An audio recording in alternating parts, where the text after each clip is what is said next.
I'm home. Welcome to the Confessions of an Arcade Addict podcast, an introspective look at video gaming from the classic era to the modern day. Now here is your host, Brian.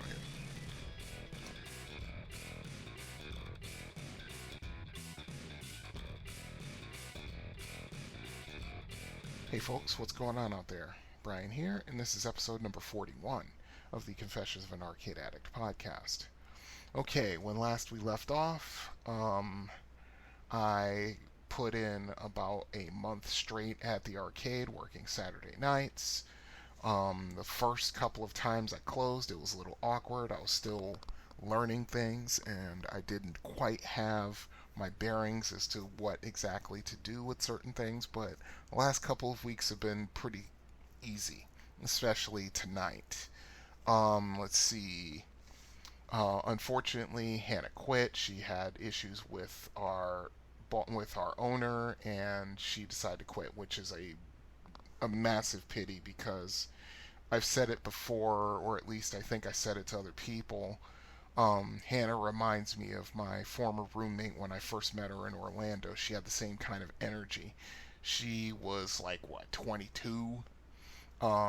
Just working like three jobs herself, and just got, she quirky as hell in a charming way, and really cool person to have conversations with. And she had her goals and dreams and ambitions, and I respected that, because not too many people that early, really know what they want to do in their lives. God only knows I was a complete and total spaz at 22 in a lot of ways, but it's a pity that she quit. Because I mean, I talked to Thaddeus about it, and he felt the same way. And I actually been speaking of that, I actually met the owner for the first time tonight. He walked up and started talking to me about what was in the till and things like that, and I'm like, "You're Mike, right?" And he's like, "Yeah." And I'm like, "Okay, this is the first time I met you. I'm not going to talk to somebody I don't know about, what's in the till and whatnot." So yeah, I got paid, threw my money in the bank, all's good. Um, Tonight was very interesting in a lot of ways. It started off slow, but then it really started picking up. I mean, it's the numbers from what John, who is the other guy who works openings on Saturdays, it's what he told me. He said it was really slow, and then shortly after he left, people just started showing up. So it was a good night. Let's see what else is going on. Just working. I have a friend of the family staying with us. Um, that's an adjustment for everybody involved, especially my son, who also had his birthday last week. He's now 7 years old, and he got a couple of presents. One from his ABA therapist, and a bunch from me and his mother, including a brand new bike. It's kind of funny because I bought him a bike for Christmas, and he quickly outgrew it. That bike was made more for, like, kids under 4 feet tall and under, I think, and he was already at just about to turn 7. He's already closing in on 4.5 feet tall. So yeah, and so I had to buy him a bigger bike, and I got it assembled. We had to go to Meyer to get the proper training wheels for it because he's not quite ready for unassisted bike riding. I'm probably going to let him more or less determine it once I see that he's handling the bike in a really good manner. Then I'll talk to him about taking the training wheels off, and that's going to be interesting because he's going to have to learn how to keep that bike on balance while he's riding it, and it's going to take a while. And it's going to, just like with every last one of us when we learned how to ride a bike, we fell down, we skinned our knees, we skinned our elbows, we hurt ourselves, but we got right back on that bike because the feeling of freedom, as I should say, to quote a friend of mine, is unparalleled, especially at that age. Let's see. So that's pretty much what's going on with me. Um, I did a check of emails and voicemails and everything else, and still nothing. So once again, I'm going to say if you've got any questions, thoughts, comments, as long as you keep them civil. If you've got a game that is a favorite of yours that you want me to cover and I haven't covered it already, get a hold of me, arcadeaddictbrian@gmail.com. Also, there's a phone number for voicemails for the exact same thing. That number is 734-743-2433. Also, social media is ongoing as always. I'm on Facebook, Instagram, Twitter, and Tumblr. On Facebook, you just search for Confessions of an Arcade Addict. It'll take you right to the page. There's a discussion group that is attached to it. Also, let's see. That's where I get most of my interaction these days, except for every once in a while on Instagram. The Instagram address is at Arcade Addict Brian. Twitter is Arcade Addict _B. And Tumblr is tumblr.com/blog/Confessions of an Arcade Addict. So there are multiple ways of getting hold of the show. And if you have any sort of inkling to do so, don't be shy. I'm here for the conversation. So anyway, with that out of the way, let's get right onto the show. And I've got a lot to talk about, and it's already 3 in the morning because I got caught up playing Streets of Rage 4, and when I looked at the time, I immediately cursed myself out. So without any further ado, let's get right down to it. Arcade Rundown.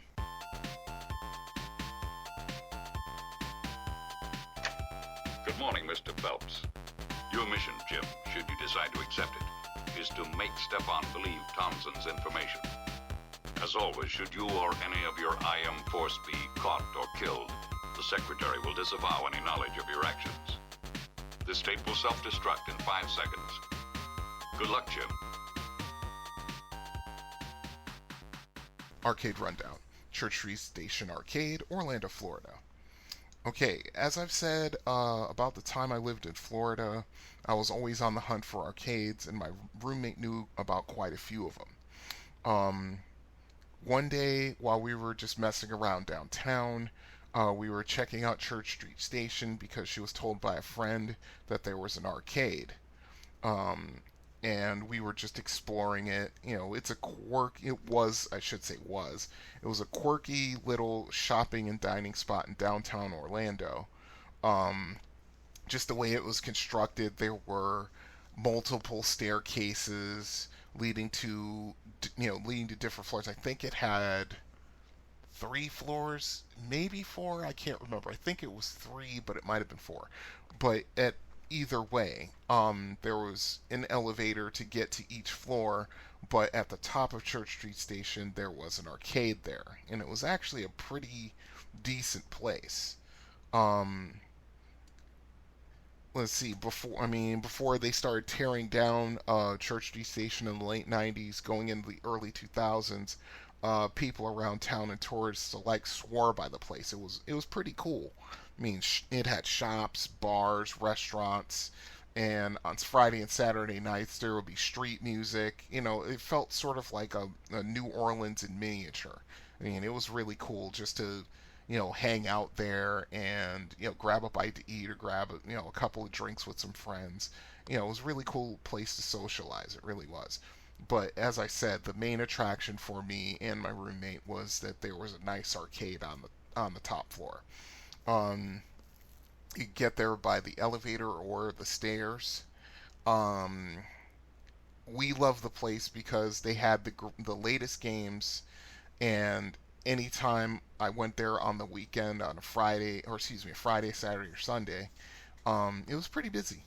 So it was just fun just to go there, play some games, and just hang out there.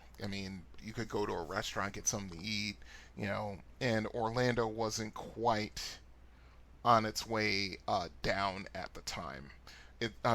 I have to say that Orlando's made quite the comeback in the 18, 19 years since I left. When I went back there in 2010, when I was doing my test driving, I had a little time, so I did a little excursion on my way down to Fort Myers. I did an excursion and went to Orlando and just, hung out there for a little while, met a couple of friends and everything else just to see everything that was going on. I mean, downtown was, dare I say, vibrant. As I was driving through there on like a early, what was it, Thursday evening, I think, maybe Wednesday evening, I can't remember now. But um, it Orlando has become a little bit better of a town than I remember in the late '90s, going towards 2000, because a lot of places got shut down, and a local radio host started calling the place Oblando because you know by the time 6 or 7 o'clock rolled around, it was a ghost town because all the people who worked downtown, would leave to go home, and there was just nothing there for a couple of years.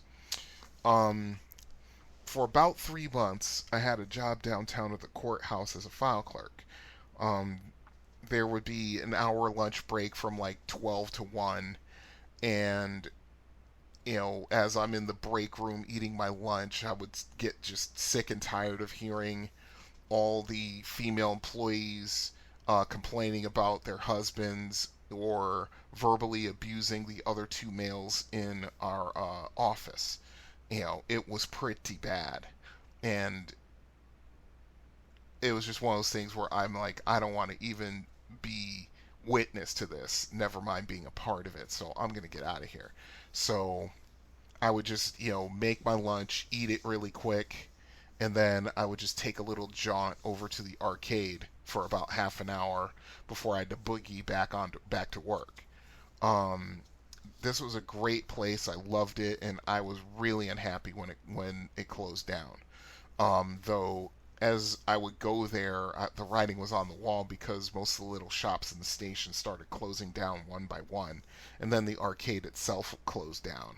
I mean, like I've always said, I'm always a little sad when an arcade closes its doors. Um, I don't know what it was exactly going on back in those days, but like I said, businesses, bars, shops, restaurants, they just started disappearing from downtown in the late 90s. Like I'd say probably like from, I'd say maybe 97 all the way up to 2000. Um, but leading up to that time, I mean, downtown Orlando was buzzing. I mean, it was the place to be if you lived in Orlando or you were, of course, visiting from out of town, out of state, out of country. But it was also the fact that in the mid 90s, the Orlando Magic, um, dare I say, cast a spell over the city. But they had a really strong run going when they got Shaquille O'Neal in 1992, I want to say, or 1993, and then they got Penny Hardaway in 1994, and then just through those years, like 1994. Or excuse me, 1995 they made the finals, but they got swept by the Houston Rockets under rather tragic circumstances.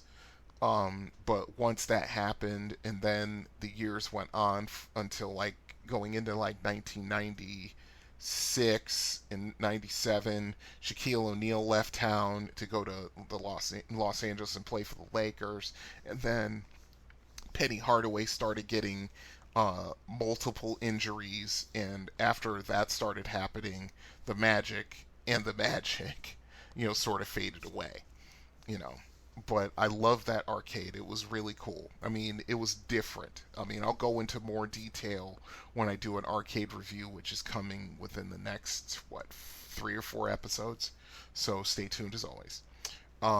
Okay, if you lived in the Orlando, Florida area, and you remember what Church Street Station was like, especially the arcade, hey, get a hold of me and tell me what you experienced. Arcade Addict Brian at gmail.com. Okay, from there, let's go right into top tens.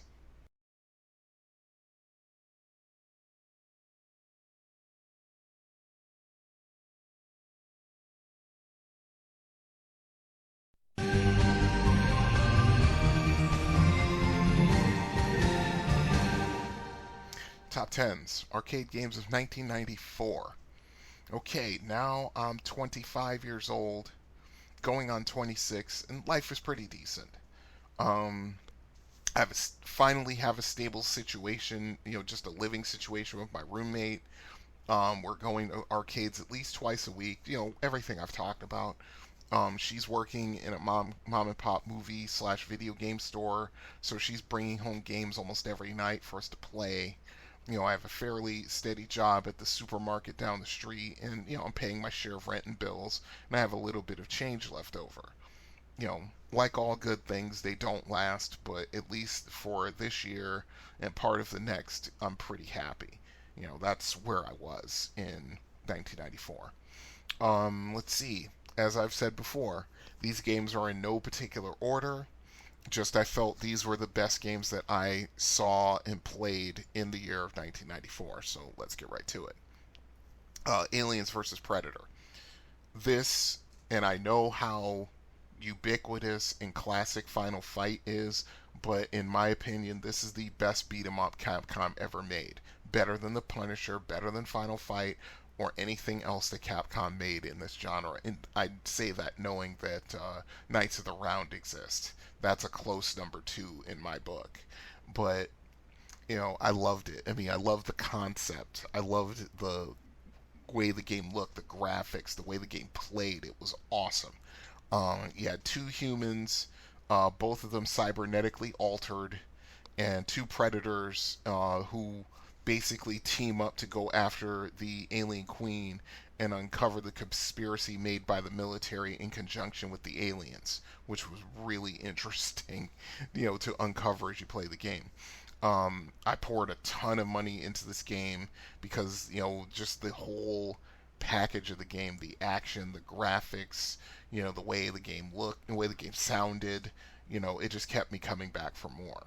Um, when I got this game in emulation, yeah, I was able to beat it because I never had enough money, to beat it, even though I was fairly decent at the game. I could get through three-quarters of it before I would have to continue, and then by that time, the action is pretty hot and heavy.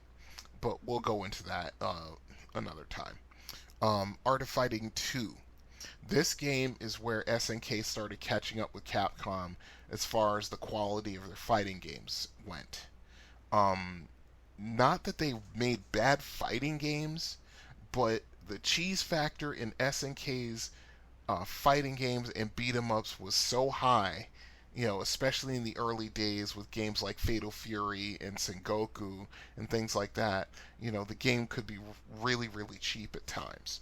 But I played this game sparingly because I was much more of a Capcom guy, but I did notice when I saw like Art of Fighting 2 machines in my travels around Orlando, Florida at the time, I saw that this game actually was a really high quality game. I mean, I think they started raising the bar with Samurai Showdown, and I think Art of Fighting 2 followed right along suit. So yeah, that's Art of Fighting 2. Cruising USA. Um, this is a pretty good driving game, but the graphics left a little something to be desired. Sega had made better looking driving games almost 10 years ago with Outrun and Super Hang On, and it seemed to me, and I could be wrong about this, that Rare made this game specifically for the N64, which was coming out in a year, but they decided to release it in the arcades first. I mean, it was a fun driving game, but there were better ones out there. Let's see, Darkstalkers. This is a fighting game based off of horror myths, and it used the Super Street Fighter 2 Turbo engine to execute it. I played this game a few times, but by this time, a lot of the fighting games I was interested in were turbo games, and I just wasn't down with it. I didn't like it.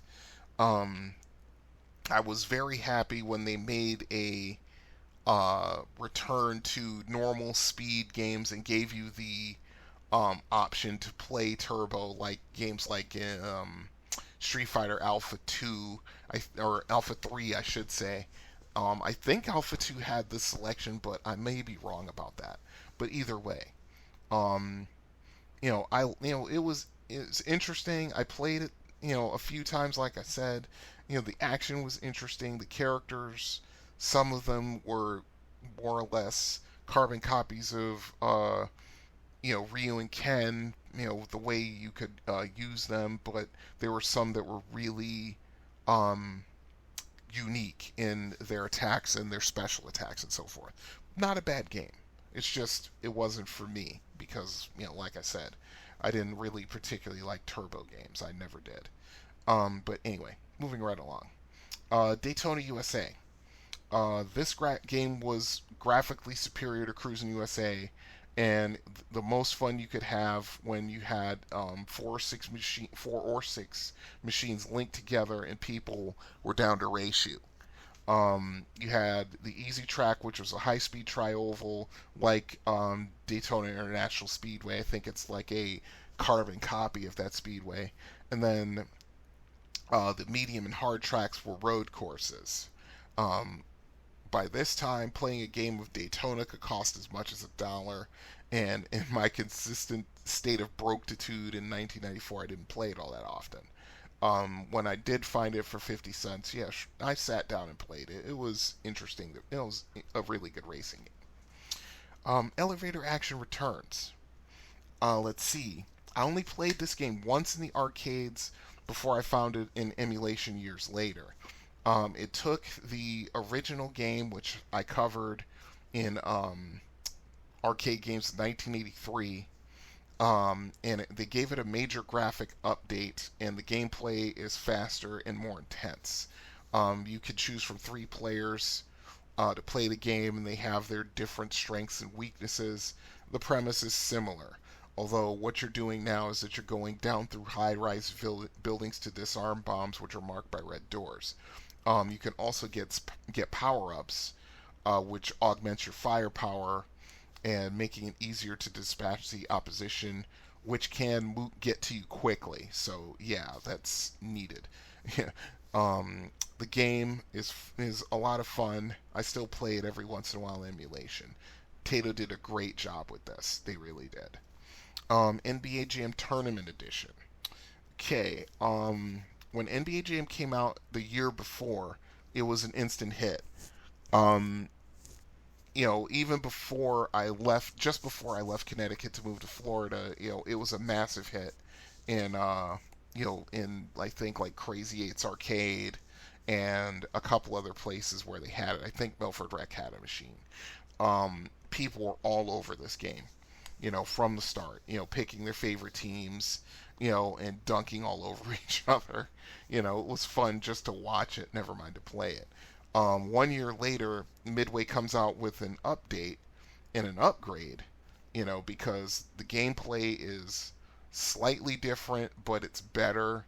The dunk animations are even crazier. I mean, you can actually switch your lineup at halftime. There were more stats. It was just a fantastic game. Love it. Love it. I love this game. Call back to the NBA ads of 80s and 90s. Okay, Samurai Showdown 2. I played this game only a couple of times. I couldn't quite get the hang of it. I was better at playing its predecessor. Um, Although I didn't have the time and the funds basically to put in the time with that game. Um, there's With this game, there's a power meter that fills up when you get hit or you inflict damage on the opponent. And when the meter is full, you can unleash a finishing move or power move, if you will. Um, Graphically, the game was a step up from the original, and it was a very interesting game to play. It really was. Okay, moving right to Super Street Fighter 2 Turbo. Okay, I was all right at this game. It took me a long time to get to Akuma playing Sagat because yeah, I wasn't going away from the character that I've been playing since Champion Edition in 1992. Um, this game was where I had to change my fighting style up because my defensive style that I would use wasn't working that well anymore. Um, Most of the opposition had a way to fully evade my tiger shots now, so it was a lot more difficult. I had to work a lot harder at it. I mean, I've already told the story about how we found a super turbo machine in a McDonald's game room on International Drive, and um, my roommate was good enough at Super Street Fighter 2 that she actually could adapt her style of play to Super Turbo, and it worked out pretty well. And then that night, like I've said before, she actually got all the way through the game and was about to fight M. Bison, as you always do. Then all of a sudden, this threatening dark character comes in from off screen, beats the ever loving crap out of Bison, and then now you got to fight him. And my roommate freaked out because she was like, "Oh my god!" And because she was so startled by it, she got Akuma ran her off the machine. But once that happened, and she played a couple more games, she actually beat Akuma. I don't think it was that day, but it was soon after that. Um, One of the things I loved about the game is that once you learned how to, use the super combo, it was really satisfying to, take someone out using it. I would alternate between Sagat and Chun Li because, you know, like I said, the way I would use Sagat was not working in this game anymore. You know, and using Chun Li, she had interesting attacks and her special was actually really good, so I would use her. But it took me a long time to beat this game, unlike my roommate. And finally, X-Men Children of the Atom. This is a brand new fighting game, even though they kind of relied upon, a lot of the same things that got them to the dance with the Street Fighter series, of games. Um, I was down with this game immediately because I could finally play as Wolverine, who was one of my favorite characters when I was collecting comic books. It was typical of most Capcom fighting games, but it wasn't too bad. This was the start of the Super Jump era in their fighting games. And what I mean by that is that you push down and then you pushed up to jump high in the air, which was good to escape from cross-ups and getting away from somebody using combos on you. Little did I know at the time that Capcom was just getting started with their fighting games. There would be a lot more of these coming. Yes, there would be. We might get to them, we might not. It all depends. Let's see. Honorable mentions: Space Invaders DX. I'm trying to remember where I first played this, and I can't. I want to say it was Rocky's Replay, but it might have been elsewhere. Um, Mortal Kombat 3 and Ultimate Mortal Kombat 3. Like I said, I give them their just due here, even though I wasn't a big fan of the MK games, never was. But I do, bow my head to, something that came out of nowhere. No one expected this game when the first Mortal Kombat came out, and it was a lot more brutal, a lot more violent, and it struck a chord with a lot of players. I remember because Crazy 8's Arcade had two Champion Edition Street Fighter machines and one Mortal Kombat machine, and it was probably, I'd say probably about 55-45 in favor of Mortal Kombat as to people playing that game. So yeah, I mean, a lot of people gravitated towards Mortal Kombat, so I give it its just due. Okay, and that's my top 10s with honorable mentions. If there's anything from this particular gear that you like or remember playing, and you want to, you know, let me know about it, or you want to talk about it, hey, hit me up. arcadeaddictbrian@gmail.com. Okay, moving right along, let's get into Are You Experienced? I'm too old for this. Hiding in front seats like a teenager. Poppy, I think I'm getting too old for this stuff. I'm getting too old for this. Listen, you was born too old for this. I'm getting too old for this. I'm getting too old for this. Lying wet-arsed in the heather chasing other men's cattle. I'm getting too old for this sort of thing. Maybe we're getting too old for this. What do you think, huh? I'm not too old for this shit. I'm not too old for this shit. You will not. We're not too old for this shit. We're not too old for this shit. We're not too old for this. Say it like you believe. We're not too old for this shit. Yeah. We're not too old for I'm this not gonna shit. buy a hemorrhoid cushion. We're not too old for this shit. Are You Experienced? Discs of Tron. Yeah, this game I only played a few times, but it left a lasting impression on me. I mean, it was one of the most gorgeous games in 1983. I mean, it was just awesome. Um, like I said, it's just one of these games that it's a rare game. There are not very many places that have these games, but it's still a lot of fun. If you can find it, play it. You know, it just takes what Tron was and just goes to like a different level with it. It's awesome. But anyway, let's get right to the information from Wikipedia, of course. Discs of Tron is the second arcade game based on the Disney film Tron, which was released in 1982. While the first Tron arcade game had several mini games based on scenes in the movie, you know, grid bugs, light cycles, the MCP cone, battle tanks, all that stuff. Discs of Tron is a single game inspired by Tron's disc battle sequences and set in an arena similar to the one in the highlight style sequence. Let's see. The gameplay of Discs of Tron is based on several scenes in the Tron film, combining just saying that 5 times fast, highlight-like combat between Flynn and Crom, with the disc combat in between, and with the disc combat between Tron and Sark at the end of the movie. The player controls Tron in a one-on-one battle with Sark, presented in a fixed three-dimensional view behind Tron. Using a control scheme similar to that of the original Tron arcade game, the player moves around with a joystick, throws discs with a trigger button, and defends with a thumb button. The player uses a rotary dial to move a targeting reticle around the arena walls, and in later levels, the player can also pull up and push down on the knob to aim up and down. Each match takes place in a closed arena on top of platforms made of concentric discs, like in the highlight sequence. Tron and Sark attempt to destroy each other by either directly hitting their opponent and causing him to fall off his platform. Tron and Sark can each throw up 3 discs at a time.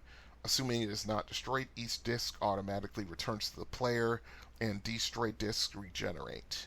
Tron can defend himself by hitting Sark's discs with his own or by using a deflector, of which he has a limited supply. Sark can additionally attack Tron with high-speed missiles, chaser orbs, and super chasers, which consist of an orb and 2 orbiting discs, which cannot be deflected. In later levels, platforms begin to move up and down vertically, requiring the player to aim up and down as well. Tron and Sark can bounce discs off the ceiling, similar to the energy ball in the highlight sequence, with the goal of hitting one of their opponent's platforms. If successful, the platform flashes briefly, then disappears, reducing the character's movement or possibly causing him to fall and die. The platform reappears after about 10 seconds. For some levels, a continuously scrolling wall of blocks appears between Tron and Sark. These blocks must be destroyed to open gaps in the wall before either character can hit the other. The game has a total of 12 levels, with Sark becoming more aggressive throughout the game. Once the 12th level is completed, levels repeat from 6 to 12 until the player runs out of lives. Let's see. The game's original concept originated a 5th minigame in the original Tron, but it was cut due to time constraints. The concept was then repurposed for Discs of Tron using more advanced hardware. And yeah, you can see it because everything looks so much better than the original Tron game. That's true. This game was just released before the video game crash of 1983 and was later ported to the Commodore 64. In 2004, it was released again in the Game Boy Advance game TRON 2.0. On February 13, 2008, Disney Interactive released an updated port on the Xbox Live Arcade for the Xbox 360. Oh, really? I may have to get that. Let's see. In 1996, Next Generation listed the arcade version as number 87 on their top 100 games of all time, calling it one of the first games to attempt a 3D environment. They remarked that the fast-paced and complex gameplay works due to the responsive controls. They also praised the enemy AI as advanced for its time, though they complained that a head-to-head multiplayer mode was an obvious feature that had not been included. There was no way they were going to do that. They'd have to completely redesign the cabinet, and the cabinet was revolutionary enough. No way that was going to happen. Let's see.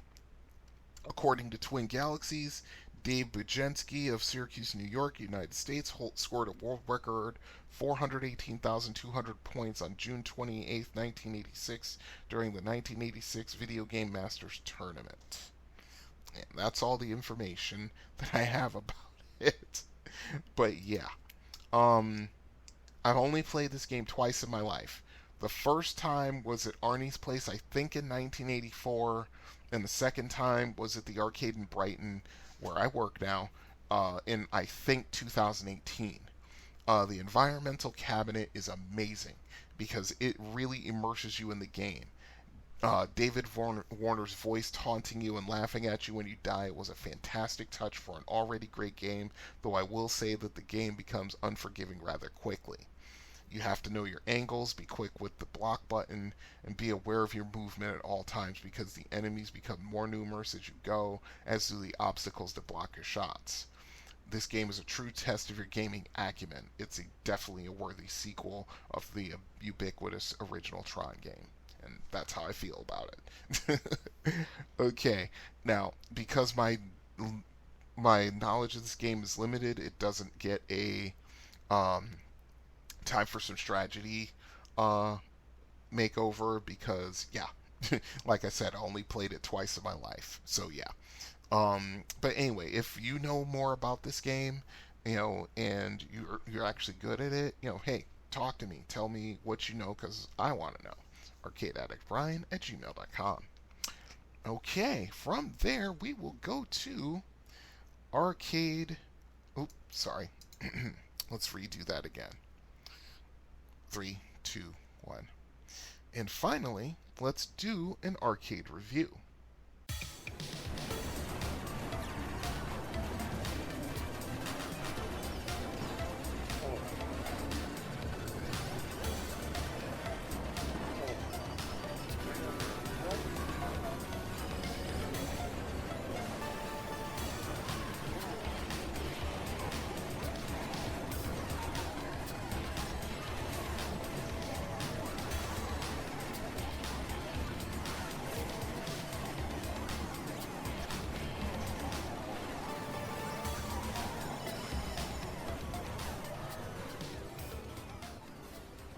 Arcade review. One Up Barcade, Farmington, Michigan. Okay, I discovered this place I think I discovered it online. I think on Facebook, if I'm not mistaken. And I was working in an adjacent town at the time, so I decided to give it a shot. And I went there after work one night. And here are my thoughts and ratings of everything to go on with this game, or with this place. As I've always said, there are 5 criteria to my reviews: location, selection, ambiance, functionality, and value. Location. Is it easy to get to? Are there any major roads or highways near it, which would contribute to its ease to get to? Is it easy to find once you get to the area, or do you have to search for it? Is there sufficient parking in the area? Things like that. Selection. How many machines do they have? Do they have a good cross section? Meaning, do they represent a lot of the classics, or do they have new games, or is it a mixture of the two? Things like that. Ambiance. Are there other things to draw your attention other than the games? Is there music playing? Is there art or back glasses or things like that to sort of immerse you into the little world they're creating in that arcade? Functionality. Do the games work? Do they look decent? Or do they look decent or play bad, or is it vice versa? Things like that. And finally, it's value. Do they run on quarters? Do they run on tokens? Do they do the free play option? Are there other things near or attached to this place which increase the value of the place? Like a restaurant or a bar like this place, things like that. Um, each criteria is rated 1 to 10, with half points coming into play, and I add them all together, average it out by 5, and come up with a total score at the end. So let's get right to it. Location, I give it a 6.5. The barcade is smack dab in the middle of the city of Farmington, just southeast of the intersection of Grand River Avenue and Farmington Road. It's not far from the M5 highway, which links up with Interstate 96 going west, Interstate 696 going east, and Interstate 275 and Interstate 96 going south to a certain point. Then that goes east towards Detroit. Despite that proximity, I have to say that parking in downtown Farmington can be at a bit of a premium, especially if there are any events going on at the same time that you're there. There are plenty of lots to be found, aside from the dedicated parking lot for the one up at the rear of the building, but be sure that any one you select offers off-hours parking, or you could wind up with a ticket, and that'll put a damper on your experience for sure. Selection 8.0. There weren't that many machines when I went there back in the summer of 2019. They had about 20 then, but it now numbers over 30 after revisiting their website a couple months ago. I was very impressed with the cross-section of games, ranging from Space Invaders Deluxe to Galaga 88 to Mortal Kombat to Pac-Man 4-Way. They have pinball machines and also Pop-A-Shot. Add to this that at the time of this review, they had a Nintendo Switch hooked up to a flat screen TV at the bar, so you could play and have a drink of your choice, which was actually really cool. They also had other things, but I'll get to that when I get to value. Ambiance, actually, it's in this one. I give the rating for ambiance a straight up 9. This place is fantastic. It's well lit. There's always music playing. When I was there, they had these post-punk versions of songs I grew up with, set in the 70s and 80s, which had me giggling like a schoolgirl while I was playing the games.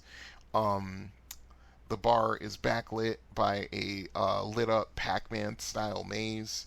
The staff is very friendly, and they're always looking to keep the party going. Before the pandemic, they were holding Switch tournaments on the regular, and that's another thing that really gets my respect, because it seems to me that the staff knows what fun is and how to have it there, which is why I gave such a high rating on the ambiance. Functionality, I give it a 7.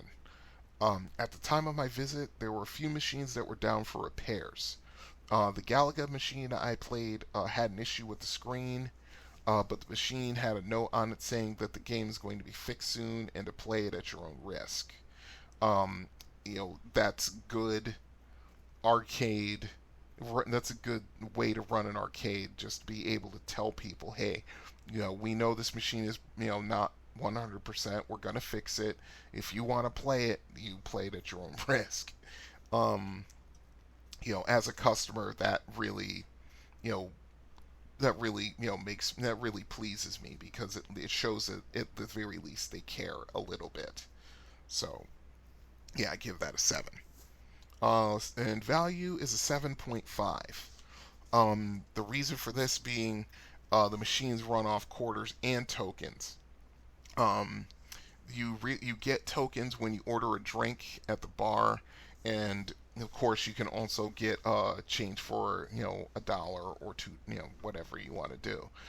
That raises the about value rating up way above average because you know not only do you can you order drinks and get tokens that way, you can actually get some quarters and play it that way. So if you're the designated driver, you can have some fun too. Um, the only thing is that each game takes 50 cents or 2 tokens to play. I mean, I could lower the value, but then I have to consider the burger bar, which is in the basement of this building. The menu down there is a little pricey, but it's Farmington. Everything's a little pricey there, but the food is absolutely excellent. Um, I had a what did I have? I had a bacon Swiss cheeseburger that was awesome, just absolutely fantastic, with a side of onion rings, and if I'm not mistaken, I think I had strawberry lemonade to drink with it. So, that kind of put me in a good mood to go upstairs to the bar and check the place out and be able to notice things, and my hunger not, limiting my range of vision. Okay, so you take all these criteria, add up the scores, average it out, and you get a total score 7.6, which is really good.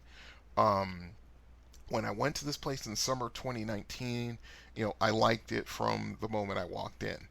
I had just come off a long shift at work on a Friday, and this place gave me exactly what I needed: a good meal to quiet my empty and enraged stomach, and video games to soothe my soul and relax me. This is a great place to take a date, to either start off the night, end the night, or settle in and play some games, have some drinks, and have something to eat downstairs. Like I said, it is a little on the expensive side, but yeah, it's Farmington. Almost everything's expensive in that town. Um, Anyone who lives in the area, they know that. I fully plan on going back there once everything opens up fully in the state, because at the time of this writing, I did write this review June 15th of this year. They're only open until 11 p.m. most nights, and they don't get the ball rolling until 5. So it's not a huge window to plan a visit, but hopefully it won't always be that way. One can hope. Delta variant, I'm looking at you. And I'm going to stop there because I'll go on a rant about it. But anyway, if you live in the Farmington area or Novi or Bloomfield Hills, anywhere close to this, and you've been there, or if you're a regular there and you've been going there, hey, get a hold of me, arcadeaddictbrian@gmail.com. Tell me what you feel about the place. Okay, let's see. Now that I remember, I forgot. I have an on the road segment which is pertinent to recent events of about a week ago. And when I heard the news, basically, one of my unofficial mentors in this particular podcasting circle is hanging up his shoes, and I'm a little sad about it. And when I heard about it, and then I heard his reasoning for it, I had thoughts about it. So let's get on the road, and you guys can hear what I think about this. So stay tuned.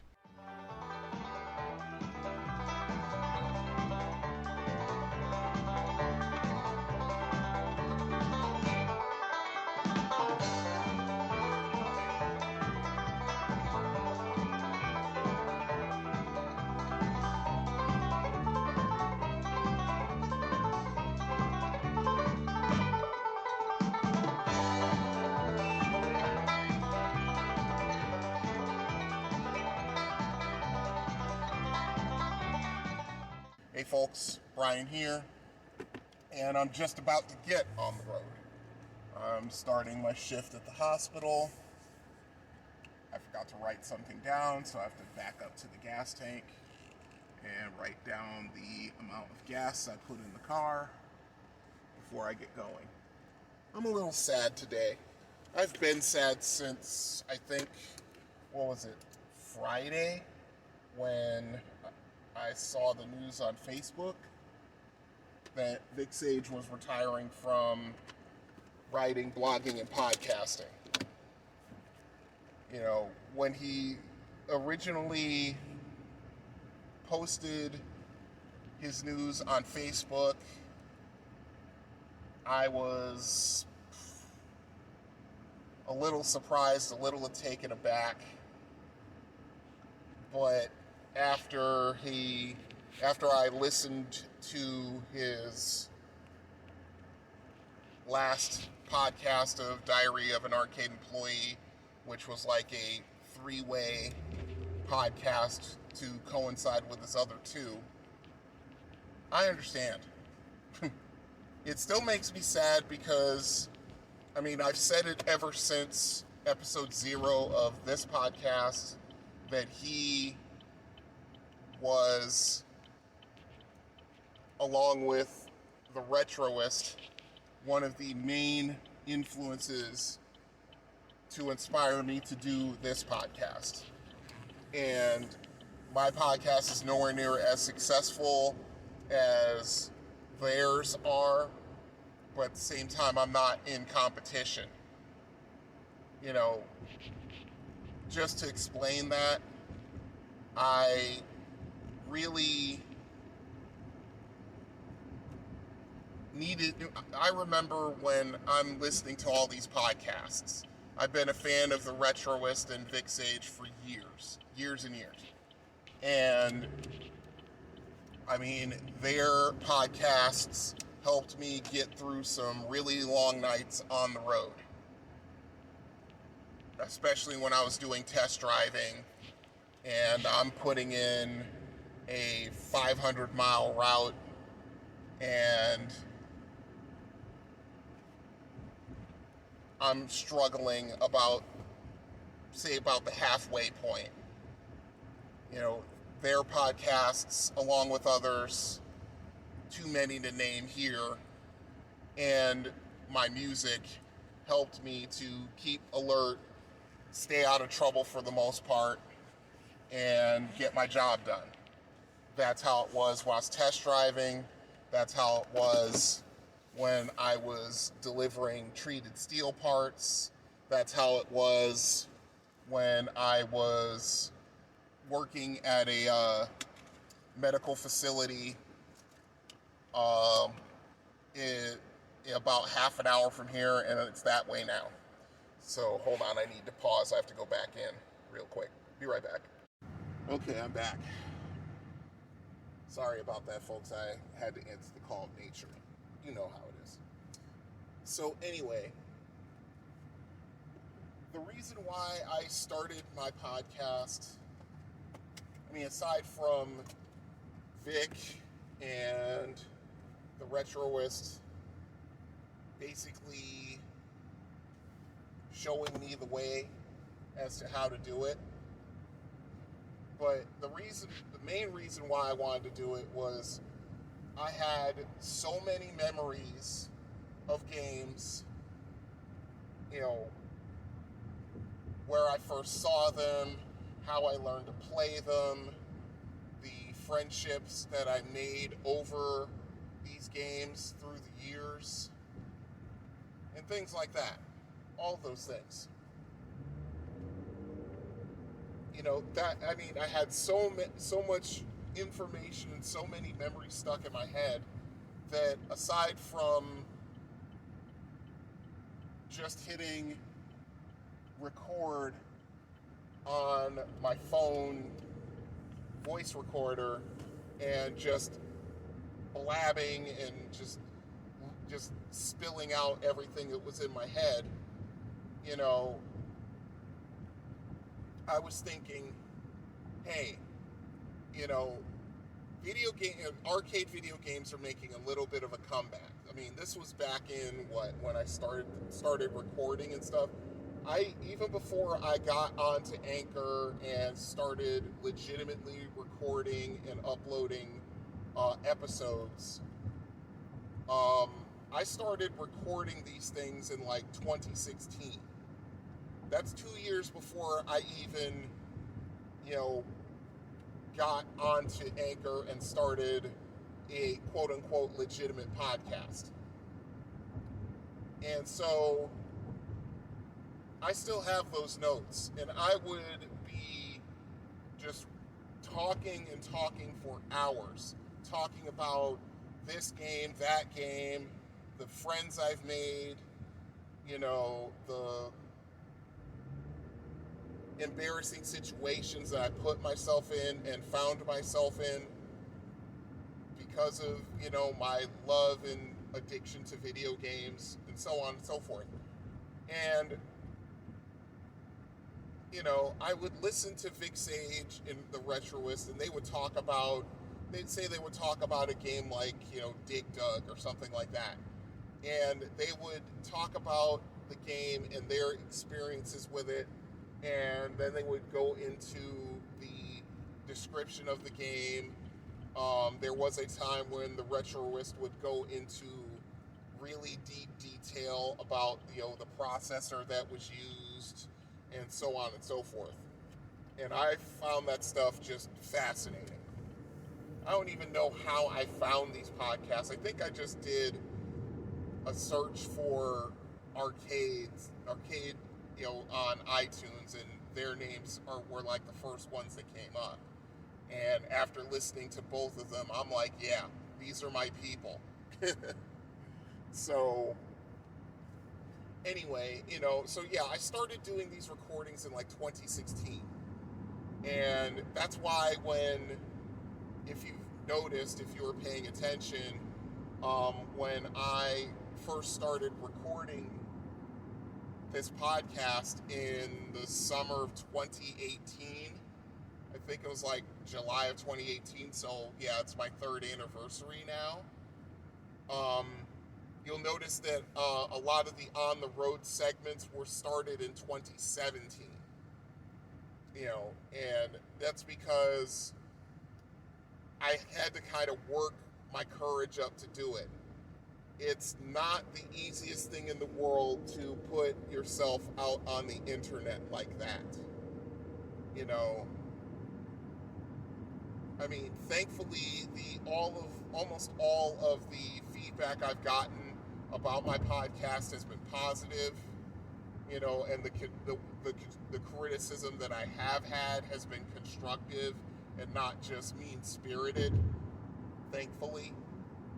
So,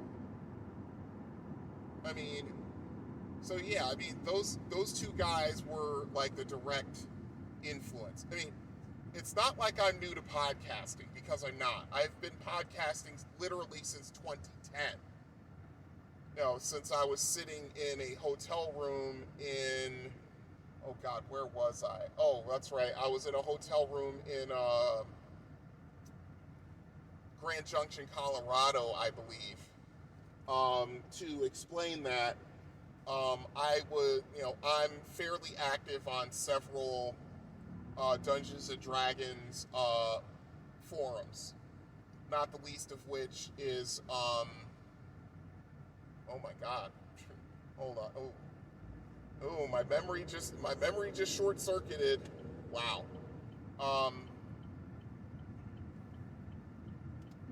Oh goodness, but suffice it to say that I've been on several of them for, at that point in 2010, I want to say 2 years, 3 years in a couple of cases. So, and of course, being on message boards, someone will ask a question or post an opinion about, you know, a certain rule set of D&D or an adventure, or their experiences with, you know, DMs or players, be it positive or negative. And I would respond, and I would have, you know, discussions and debates with people, because just like almost everything else in life, you know, the D&D experience for people is almost completely subjective. It all comes down to the way the DM is and the way the players are. You know, whether you're running the game as a DM or you're participating in it as a player. So, so everyone's experiences are different. Very few are exactly the same, even though I've seen a few and I've experienced, discussing with someone a almost exact mirror image experience, in a game, whatever it was, be it, a particular adventure, or, the DM was being this way, or a player was being that way, that kind of thing. But, so yeah, I mean, I got put on the, Thaco's Hammer podcast in, March in 2010, I think, somewhere around there. And, one of the guys who, I guess he liked me because apparently a lot of the things I said in, discussion threads and things like that made sense. Or, as it turns out, he and I have the exact same birthday, which is hilarious because he's barely into his 40s, and here I am. I'm getting into my 50s. I'm, going to be 53 in a little more than 4 months, like 4.5 months. So, one day, he just emails me through the message board. He says, "Hey, do you want to be on a podcast about 2nd edition D&D?" And I said, "Of course." Because, to explain that, I started playing D&D in 1981. And, I went through the Moldvay rules, which were the basic rules and expert rules. And then from there I went to 1st edition AD&D. Then Frank Mentzer put out what is called the BECMI rules, BECMI. That's basic rules, expert rules, companion rules, master rules, immortals rules. He started in 83? And I think the master's rules came out in 89, I think. So, but then I went through that, and then in 1990, I got with a new gaming group, and one of the people in the group ran a 2nd edition AD&D game. At that time, I was firmly dyed-in-the-wool 1st edition.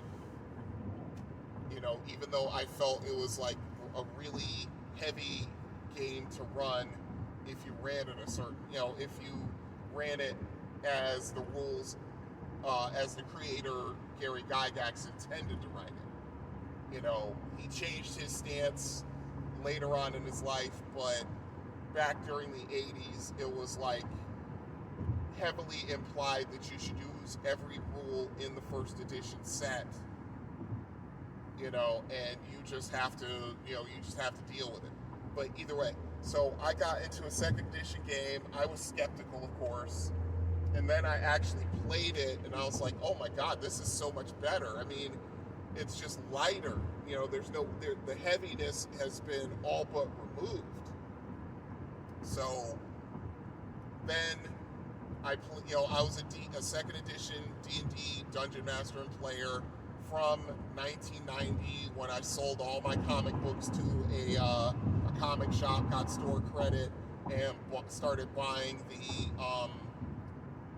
2nd edition rule books and the supplements, everything, character sheets, what have you. Whatever was out that really caught my interest, I bought it. Because I had, I think, $400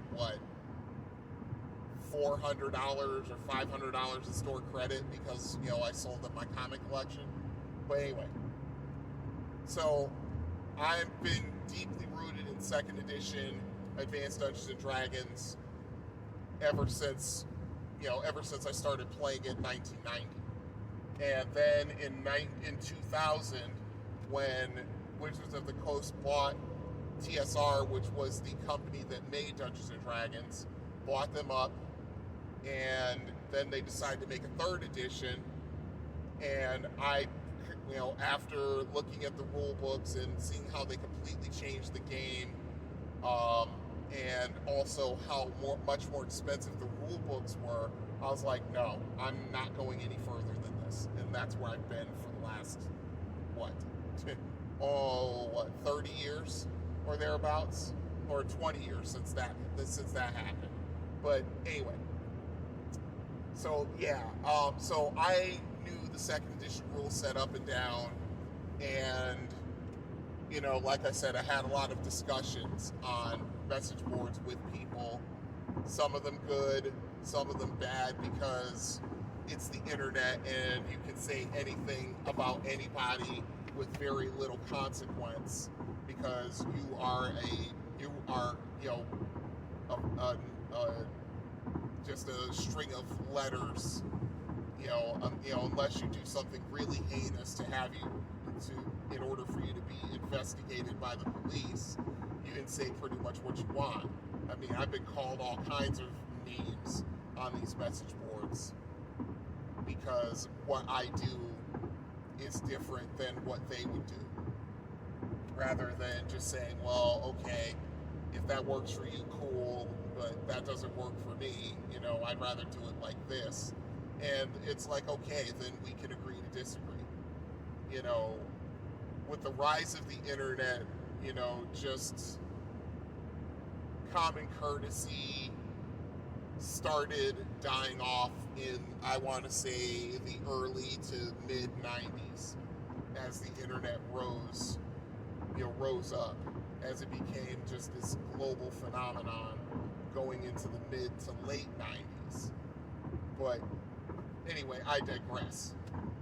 So yeah, I got a message from someone else, from someone on the message board saying, hey, you want to be on a podcast? And I'm like, okay, cool. We're talking about second edition D&D? Okay, I can do that. No problem. And thus, in episode number 4 of Thaco's Hammer, I was introduced, and I've been with that podcast ever since. It's 11 years now. As a matter of fact, we just recorded episode number 169 this afternoon. I work a lot. One of the other co-hosts works a lot, and so we can't get together as often as we would like. Not only that, there are other mitigating circumstances which I'm not very happy with, and it just goes from there. But anyway, getting back to this podcast. So I'm not a stranger to podcasting. I'm an avid listener of podcasts. I think I've got, oh goodness, I want to say at least, not counting all the episodes of this podcast, because you never know if somebody is curious about it and wants to take a listen.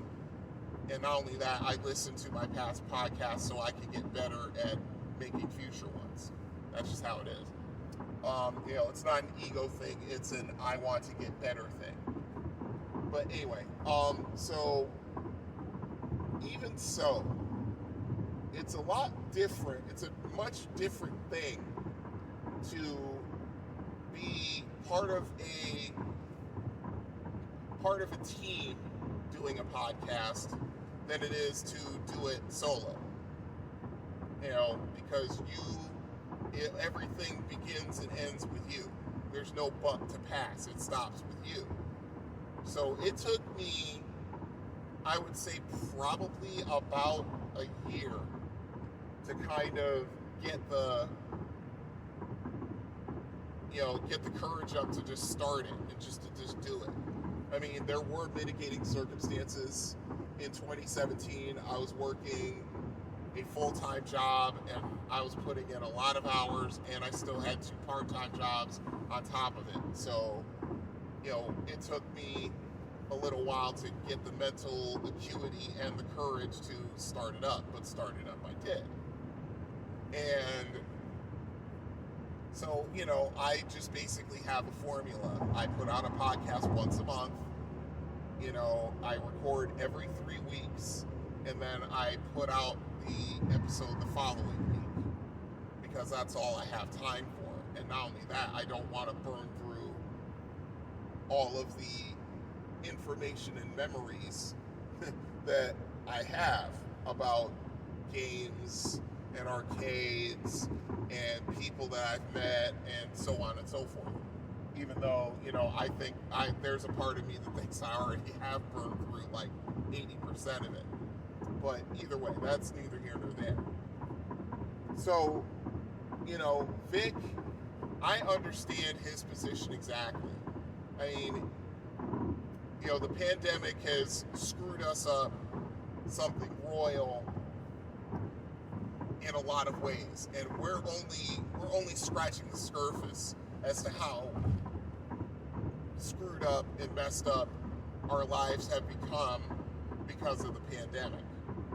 I mean, he basically he got a position at a movie theater, and he was promoted twice, and now he's a manager of a movie theater, and even though he's got to put in all the time, got to put in full-time hours there, he was also, he says he felt like he was stretched thin, but quite honestly, as a person who is almost always riding this ragged edge between working 4 jobs, doing 2 podcasts, and everything else going on in my life, including caring for a special needs son, I understand burnout. I do. And I think he felt he softened his language, but he was burning out, I believe. He was doing too much. I mean, he had to give up his job at the Arcadia Retrocade, I found out, and that makes me sad, because I know he loved that job, and he was working with his best friend since high school. So I get that. I mean, I wish he could have been able, as far as I'm concerned, but that's just me talking. I wish he could have been able to just work full time at the arcade, and just, kept things rolling. But this is the best decision for him, and I can't gainsay it, despite my selfish wishes, because I enjoyed listening to him, telling stories about, games that he played, arcades that he used to go through, playing home games, playing, home console games with his grandmother. I understand that, because I have some of those kind of memories, and I do treasure them. Mostly it was, playing games with my friends, or the time where my brother and I weren't butting heads, and we would play games on 2600, and we were constantly pushing each other to get better in order to be, the typical sibling rivalry. And the thing is that as I got older, because I was playing games a lot more than he was, I got better, and I could beat him in almost every game except one. And I think it really stuck in his craw that it was like that, but whatever. It is what it is. So, I understand where Vic is coming from.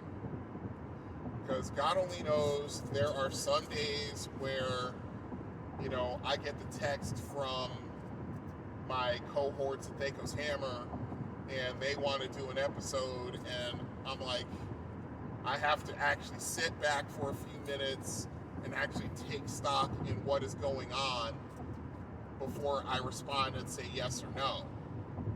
If I'm worn out from working a lot, or there's something going on with my son or his mother, and I've got to devote my attention to that, or even the person who I do home care for, and she needs me to go up there for some reason, or to run an errand.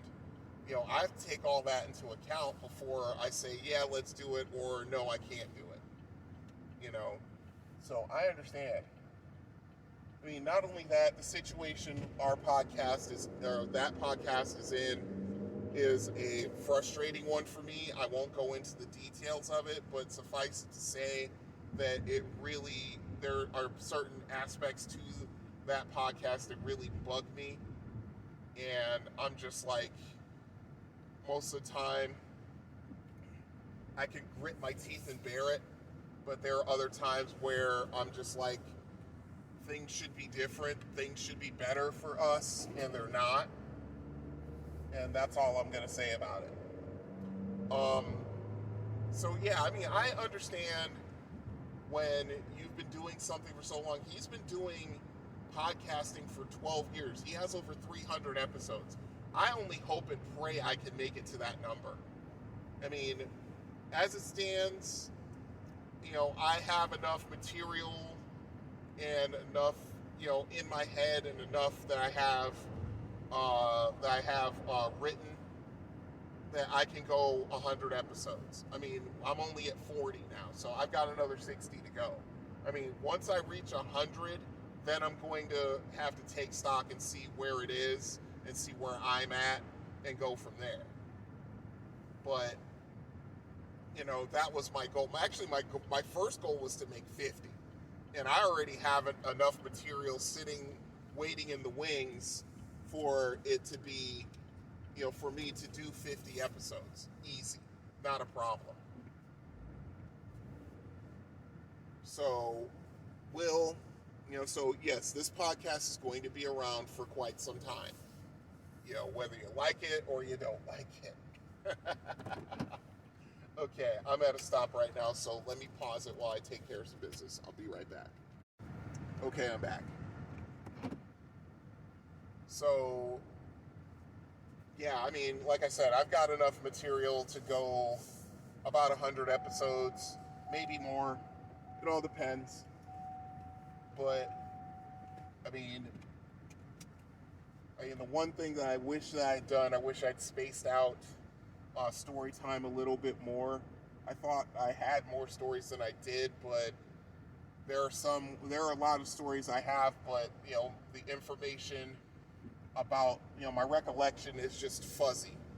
And I'd rather not put it out if it's not factual, because I don't want anybody coming back on me and, saying, hey, Brian, you talk about this and, how this happened here with this person or that person, and that's not factual. It's not right. This is what really happened. I don't want to get called out like that. No way. So, anyway, props to Vic Sage. The first thing you need to know is to know when it's time to hang it up. If it's not fun for you, or if your life has changed to where you can't do it anymore, or you've just been doing it for too long, and you just feel like you're empty, or like he would say, he was quoting Bilbo Baggins in The Fellowship of the Ring, where he's like, he feels stretched thin and he needs a vacation, and he needs to go away, and he's probably not coming back. I get it. I understand totally. Like I said, it's always better to recognize when, you're at that point than for someone else to tell you that you're at that point. No one wants to be told, they've been at the party too long. No one wants that. Nobody wants that. So, props to him. Right now, I understand, and then he's talking about his age. Actually, let me come back to that point. I'm at another stop. I'll be back in a moment. Okay, I'm back, if only for a couple of minutes. Vic was talking about, his age and how tired he was feeling, and things were at the point when he was, working, through the pandemic, where he's trying to, take care of himself and his wife and his home, all that stuff. and he's talking about being so tired that he would fall asleep at the dinner table with food in his mouth because he was so worn out. I've been there. Oh man, when I was delivering treated steel parts, that job was physically not easy, but just from a mental standpoint, it wasn't easy for several reasons, not the least of which was having to get up at, well, towards the end, I had to get up at like quarter of 5 to be there by 5:30 in order to start, get my truck loaded and start my route. And at that point, it was like, I just have to get out of this job. It's driving me up a wall. It's killing me. Because I was basically working 4 days a week, but I was putting in 10, 11-hour days. And yeah, that can really take a toll on you, especially, it's one thing if you're a young buck in your 20s, but when you're an old grizzled veteran, a wily veteran in his 40s, yeah, that's rough. That's rough on you. It's rough on you physically, and it's rough on you mentally. So I get it. I get where he's coming from. We'll see how it works with me, because silly me, I'm working 4 jobs and working 7 days a week, but it's all part-time. It's not full, none of it's full-time. So I can get away with it for now, but I may have to change it. I mean, I'm hoping that I can stay at the arcade for a little while, but we'll see. I mean, it doesn't hurt matters that the arcade is only open on the weekend, but you never know. All depends on whether or not, my availability is feasible for the owner. We'll see. We shall see. So, anyway, let me pause it again. I'm at another stop. I'll be right back. Okay, I'm back. So, yeah, I mean, that's one of the problems when you're not able to be a full-time podcaster, that you're not making enough money from whatever revenue you make from your podcast to be able to support yourself, support your family. I mean, would I love to make about, $3,000, $4,000 a month, to where all I have to do is just do stuff for the podcast? Yes, absolutely. That's more time that I can spend at home with my son. That's more time that I can just be there for the people that I care about, and not being able to, and I'm not greedy. I'm not like some of these streamers who make like $1 million a year, a couple $1 million a year, or a couple $100,000 a month or whatever, because there are those, there are those who have a couple 100,000 followers, and whatever streaming platform that the streamer uses, they donate to, I mean, I would love to be able to shift the podcast to a streaming platform like Twitch, and do live recordings and that kind of thing,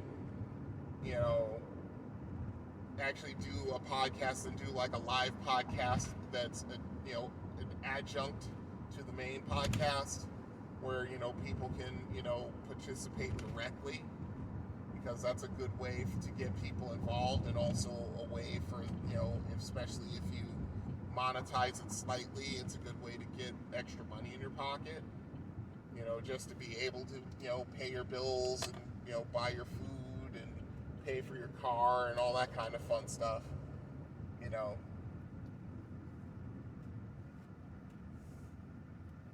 That's something that I would love to do. You know, that would be that would be like my last career. That would be the very last career I would have if I was able to do that. I mean, one of the people I follow on Twitch, who goes by the name of Buana, I've been following him for, oh my God, how long? At least 8 years, maybe as long as 10, something like that. I mean, it was just after JustinT.tv became Twitch, just after that. So that's when I found him on Leo Laporte's show that he would do. He was a guest on that show. But, you know, just by watching him and, you know, seeing him interact, I'm like, yeah, he's my guy. He's my kind of people. So then I found him a couple years later on Twitch, and there I am. You know, I donate to him on the regular because I like what he does. He's funny. He's very entertaining, you know, and he's, you know, I mean, there are a couple other people on Twitch that I support in that way. I mean, I remember, oh, that's right, I remember. I found Buana after I got into Marvel Heroes. That's what it was. And it was from another streamer, actually, now that I think about it, because I followed that streamer for a long time, I think for like about a year. You know, I didn't donate to him because I was broke all the time.